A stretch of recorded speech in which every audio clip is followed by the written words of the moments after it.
बुद्धि की खेती। एक बार बादशाह अकबर ने बीरबल की बुद्धि की परीक्षा लेनी चाहिए। उन्होंने बीरबल से पूछा, बीरबल, क्या बुद्धि की खेती की जा सकती है? बीरबल कुछ सोचते हुए बोले, जी हुजूर, ज़रूर की जा सकती है।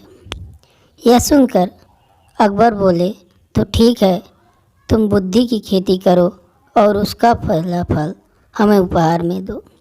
बीरबल बोले, जैसा जहाँ पनाह का हुक्म, मैं जल्दी ही बुद्धि की खेती करके पहला फल आपको भेंट करूँगा। सभी दरबारी अकबर और बीरबल की बातें सुन रहे थे। वे हैरान थे कि बीरबल बुद्धि की खेती कैसे करेंगे और कैसे बुद्धि का फल बादशाह को भेंट करेंगे। दरबार के समाप्त होने पर बीरबल सीधे राजमाली के पास जा पहुँचे और बोले, माली, राज उद्यान में कद्दू की बेलों पर क्या कद्दू आ रहे हैं? माली बोला, हुजूर, आ तो रहे हैं, पर अभी वे आलू टमाटर जितने ही छोटे हैं। यह सुनकर बीरबल बहुत प्रसन्न हुए। उन्होंने माली के कान में कहा। फिर वे अकबर के पास गए और बोले, जहाँ पनाह, मैं बुद्धि की खेती शुरू कर दी है। मैं कुछ दिनों में आपको बुद्धि का पहला फल भेंट कर दूंगा।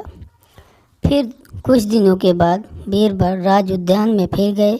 वह माली ने छोटे छोटे कद्दुओं को घड़े के अंदर डाल रखा था। यह देखकर बीरबल वापस लौट आए। कद्दू मटकों में ही बड़े होने लगे। कुछ दिन बाद कद्दू इतने बड़े हो गए कि पूरे मटके में समा गए।